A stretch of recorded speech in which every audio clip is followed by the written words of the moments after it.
تو حضرت عمر رضی اللہ عنہ نے کیا فرمایا کہ جب میں کسی مصیبت میں گرفتار ہوتا ہوں تو تین وجوہ سے میں شکر ادا کرتا ہوں. نمبر 1، اللہ تعالیٰ نے اس سے بڑی بیماری نہیں دی، چھوٹی ہی تو دی ہے. نمبر 2، اللہ تعالیٰ نے صبر کی توفیق دی، صبر کی توفیق دی، زبان سے کوئی غلط جملہ نہیں نکلا، جزا فضا نہیں. الحمدللہ. رونا آ جائے کوئی حرج نہیں، دل غمگین ہو کوئی حرج نہیں. آپ صلی اللہ علیہ وسلم نے فرمایا کہ ان العین تدمع، آنکھ رو رہی ہے، والقلب یحزن، اور دل غمگین ہے، اس میں کوئی حرج نہیں ہے.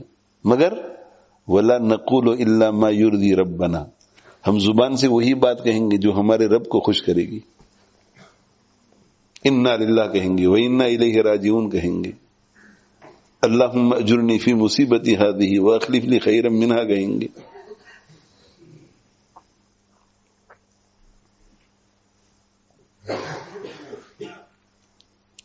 تو میں شکر کرتا ہوں اللہ کا کہ اللہ نے صبر کی توفیق دی، جزا فضا سے بچایا.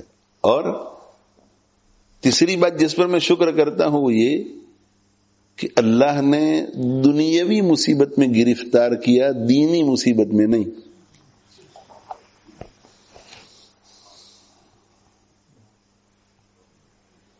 دینی مصیبت میں نہیں. اگر جاہل رکھتا تو علم نہ ہوتا، اگر جاہل رکھتا تو،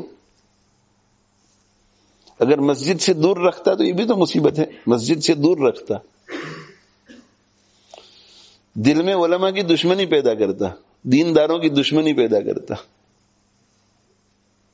گناہوں میں مبتلا ہوتا، یہ بھی تو مصیبت ہے، یہ بھی مصیبت ہے.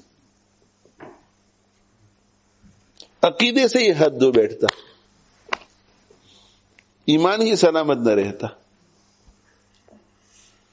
تو کہ اللہ کا شکر ادا کرتا ہوں کہ یہ اللہ بڑی سے بڑی مصیبت آئی مگر دنیاوی مصیبت ہے، الحمدللہ دینی مصیبت نہیں. دنیاوی مصیبت سے دنیا برباد ہوتی ہے اور دینی مصیبت سے آخرت برباد ہوتی ہے.